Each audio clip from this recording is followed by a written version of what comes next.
반갑습니다. 3월 25일 수요일 큐티 스케치 시간입니다.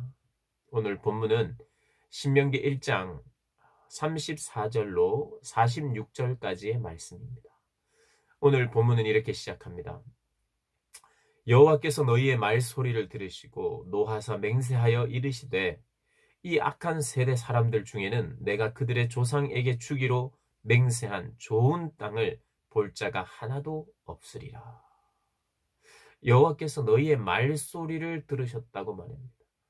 백성들의 말.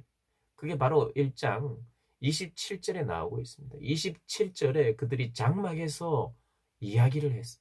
모든 사람들에게 공개적으로 이야기했거나 모세에게 대놓고 이야기하기 전에 그들이 집에서 서로 가족 간에 또 친구들 간에 친척들 간에 한 이야기가 있어요. 그게 뭐냐 하면 27절에 이렇게 나옵니다. 장막 중에서 원망하여 이르기를 여호와께서 우리를 미워하심으로 아모리 족속의 손에 넘겨 멸하시려고 우리를 애굽 땅에서 인도하여 내셨도다.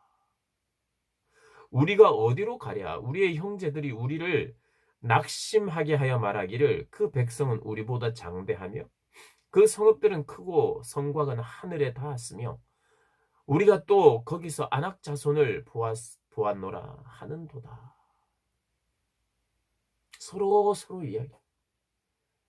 12명의 정탐꾼이 갔다가 여호수아와 갈렙 빼고는 10사람이 다 부정적인 그런 보고를 했지요. 그래서 사람들이 그 이야기를 듣고 그 이야기를 사실로 이들의 판단이 맞다. 그러면서 삽시간에 모든 장막에서 장막으로 옮겨졌어요.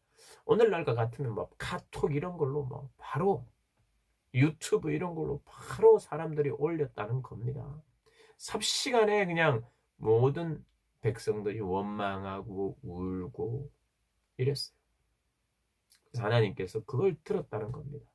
장막에서 하는 이야기들을 집안에서 하는 이야기들도 다 들었고 속으로 하는 말도 다 듣지요. 그런데 속으로 하는 말과 입 밖에 뱉는 것은 또 다릅니다. 우리 속으로는 때로는 불신할 수 있어요. 때로는 미워할 수도 있고 하나님 원망할 때도 있습니다. 그러나 내 입술에서 뱉지 아니하고 또 내가 그것을 다시 한번 묵상하고 그 마음속으로 한 불신도 회개해야 될 것이에요. 마음속으로 하다가 회개하는 것과 이미 드러내놓고 사람들에게 영향을 끼치고 하나님을 불신하는 것을 넘어서 하나님을 멸시하고 하나님을 원망하는 자리까지 멸시하는 자리까지 갔다는 겁니다. 그래서 하나님이 그것을 들으시고 그래 듣기만 한 것이 아니라 들은 대로 해주겠다는 그런 언어적인 표현입니다. 너희의 말소리를 들으시고라는 원어적인 의미가 너희들의 말소리를 듣고 내가 들은 대로 해줄게. 그래, 너희들은 여기서 다 죽을 것이다. 아무도 약속의 땅을 보지 못할 것이다. 가지 못할 것이다. 말합니다. 그래서 우리가 기억해야 되는 것 하나는 나의 말소리를 하나님은 더 기억하신다는 거예요. 내 마음의 소리도 하나님 다 아시지만 한번 입 밖에 내어놓은 불신앙의 고백은 참 위험한 것입니다. 그래서 우리가 입을 지켜야 돼요. 입을 지켜야 됩니다. 그런데 하나님께서 그렇게 모든 백성들 너희들은 아무도 못 들어간다 그렇게 말씀하셨지만 여분네의 아들 갈렙 그는 온전히 순종했다. 그리고 여호수아 눈의 아들 여호수아는 들어갈 수 있다. 이 두 사람은 들어갈 수 있다. 그래서 모세 보고 너도 못 들어간다. 너도 책임이 있다.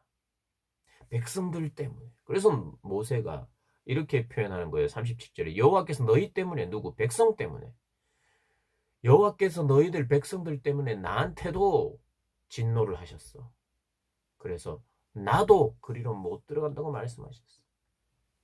물론 모세는 반석에 이제 물이 없어서 이 백성들이 원망할 때 반석을 2번 치면서 하나님에 대한 어떤 불신들이 또 있었던 것도 사실이에요. 그런데 이스라엘 백성들의 책임자로서 리더로서 어떤 이 책임을 묻는 그런 모습도 오늘 표현되고 있습니다. 그래 어쨌든 하나님이 모세는 너는 못 들어간다. 너도 못 들어간다. 여호수아와 갈렙만 들어간다. 그래서 모세 너는 여호수아를 담대하게 하라. 여호수아를 밀어주라. 그렇게 말씀하고 있습니다. 그래서 우리가 알 수 있는 것은 뭡니까? 진노 중에서도 하나님의 심판 중에서도 순종하는 자들에게 은혜를 베푸시고 구원을 베푸시고 물론 40년 동안 뺑뺑 돌아야 되었지만 그러나 그들에게는 그 다시 이제 뺑뺑 돌 때 광야에서 40년을 돌 때 리더들로 하나님께서 인정하고 세웠죠. 그리고 차세대 모세 이후의 리더는 여호수아가 되는 겁니다. 그렇게 하나님께서 너희들 못 들어간다. 이제 방향을 돌려라. 40절에 가데스 바네아에서 이제 들어가야 되는데 두려웠어. 우리 여기서 죽이려고 데려왔습니까? 원망하다가 하나님께서 너희의 악행대로 너희는 아무도 못 들어갈 것이라고 말한 뒤에 방향을 돌려라 라고 말합니다. 다시 광야로. 그러자 그들이 어떡하냐. 41절에 너희가 대답하여 내게 이르기를 우리가 여호와께 범죄하였사오니 우리 하나님께서 우리에게 명령하신 대로 우리가 올라가서 싸우리다. 여러분 이것은 굉장히 돌이킨 것 같아요. 내 죄를 인정했습니다. 범죄하였습니다. 그러면서 다시 말하는 것은 주께서 명령하셨던 것을 지킬게요. 지킬게요 라고 말합니다. 그런데 우리가 그러면 싸우겠습니다. 그래서 너희가 각각 무기를 가지고 경솔히 산지로 올라가려 할 때 여호와께서 내게 이르시되 너는 그들에게 이르기를 너희는 올라가지 말라. 싸우지도 말라. 내가 너희 중에 있지 아니하니 너희가 대적에게 패할까 하노라 하시기로 내가 너희에게 말하였으나 너희가 듣지 아니하고 여호와의 명령을 거역하고 꺼리낌 없이 산지로 올라가매. 산지로 올라가서 완전히 박살이 났습니다. 왜 그렇습니까? 그들이 범죄하였다고 인정했어요. 그리고 명령을 또 가지고 옵니다. 첫 번째 명령, 가라! 승리하겠다! 그런 데는 못 가겠다. 하나님 불신하고 멸시했어요. 그리고 나서 다시 광야로 돌아! 이러니까 그제서야 후회하면서 아닙니다. 가겠습니다. 그렇게 했는데 하나님은 그것도 불순종으로 여기시는 거예요. 가만히 보면 이 표현이 경솔히 산지로 올라갔고 꺼리낌 없이 산지로 올라갔다. 그러니까 그들 마음대로 한 거예요. 이게 진짜 회개가 아니에요. 우리가 범죄했어요. 우리는 저기 가고 싶으니까 싸울게요. 이제 도와주세요. 이렇게 하나님께 이것은 진짜 겸손. 회개는 뭐냐 하면 내가 잘못했습니다. 그래서 하나님의 뜻대로 이제는 하겠습니다. 이제라도 돌아가라 하면 돌아가겠습니다. 하나님 돌아갈 테니 이제 우리와 함께 해주십시오. 하나님이 함께 하지 않겠다 그랬어요. 너희와. 이 전쟁에 너희와 함께 하지 않을 것이니 너희는 가지 말라. 패할 것이다. 내가 너희 중에 있지 아니하다. 근데 그들은 갔어요. 경솔이 갔고 꺼리낌 없이 갔어요. 그러니까 이게 회개인 듯 보이지만 회개가 아니에요. 이것은 오히려 명령하는 것입니다. 하나님께. 알았어요. 갈게요. 가면 되잖아요. 우리 싸우면 되잖아요. 여러분, 우리가 하나님 이렇게 대하시면 안 돼요. 회개한 게 아닙니다. 범죄했다고 인정하지만 그래 내가 잘못했어. 여러분 우리가 어떤 사람들이 싸우다가 자기의 잘못이 어쩔 수 없이 자기가 말한 것이 틀렸어요. 어쩔 수 없이 인정해야 되는 상황에서 그래 미안 해줄게. 여러분 이것은 회개가 아니고 인정도 아니에요. 진짜 회개는 뭐냐 하면 하나님 제가 범죄했습니다. 그래서 저는 어떻게 돼도 어떤 벌을 받아도 쌉니다. 이제라도 은혜를 베풀어 주셔서 저희와 함께 해주세요. 광야로 돌아간다고요? 예, 어렵다고요? 예. 그래도 주님 함께 해 주십시오. 저에게 기회를 주십시오. 하고 내려와야 돼. 이게 회개예요. 여러분, 회개는 그런 겁니다. 물이 엎질려졌어요. 제가 회개할 테니까 이 엎질러진 물 다 담아주세요. 이거는 회개가 아니에요.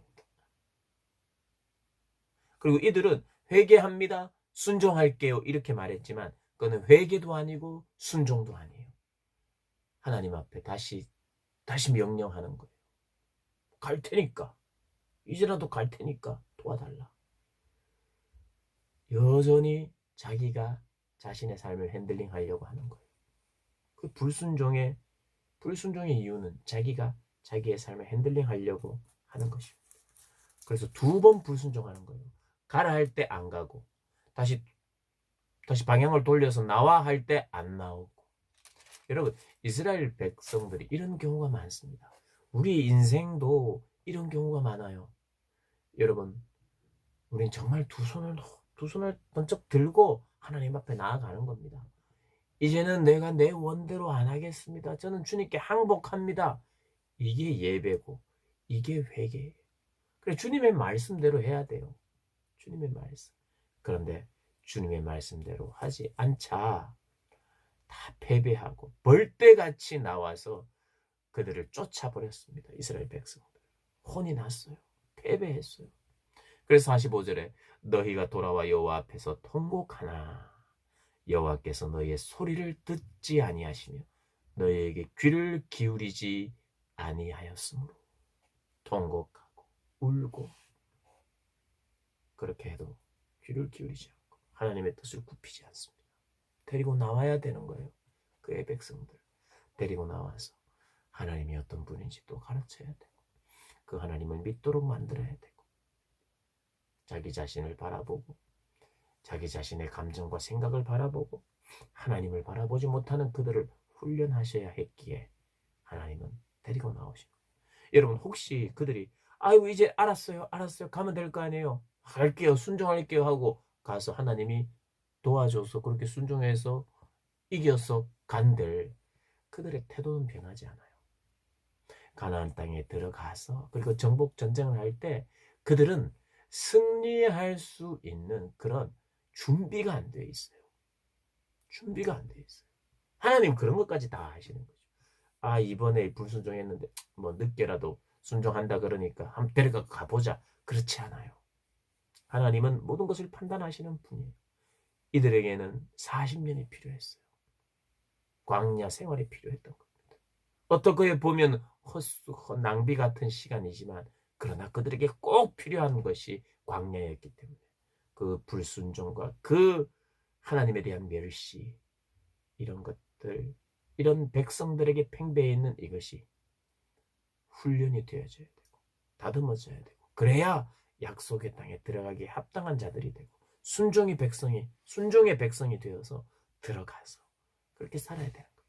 순종의 백성으로 다듬어지고 그렇게 들어가도 거기에서 또 변질되었는데 그것조차 없었다면 전쟁을 하지도 못하고 전쟁 중에 교만하기도 하고 하나님을 신뢰하지도 못하고 어쩌면 광야에 40년이 없으면 오히려 더 망할지도 모르는, 그것을 우리가 다 뭐 해석하거나 추측할 수는 없습니다만은 오늘 가장 중요한 것이 있다면 하나님의 때에 그 하나님의 말씀을 들어야 그게 순종입니다. 그걸 듣지 않고 나중에 뭐 제가 하겠습니다 해서 물론 그래서 하게 해서 하나님이 좋다 하라 할 때가 있지만 오늘 이건 입장이 다른 거예요. 제일 중요한 건 태도입니다. 태도. 하나님이 가지 말라 하면 가지 않는 거예요. 내 삶의 결과가 어떻게 되든지 내가 원하고 기대하는 대로 내가 회개하면 이거 해줄 거죠. 이런 게 회개가 아니라는 거예요. 회개와 순종에 대해서 다시 한번 여러분의 삶을 한번 돌아보시고 태도가 제일 중요합니다. 태도. 하나님, 내가 범죄하였사오니 이 범죄로 말미암아 내가 받는 징계는 달게 받겠습니다. 할 수만 있으면 거두어 가 주시지만 하나님 허락하신다면 제가 감사함으로 받으며 주님이 함께 해주시는 인생으로 제가 계속 살겠습니다. 이 고백이 필요한 거였어요. 여러분 그런 삶을 사시기를 주님의 이름으로 축복합니다.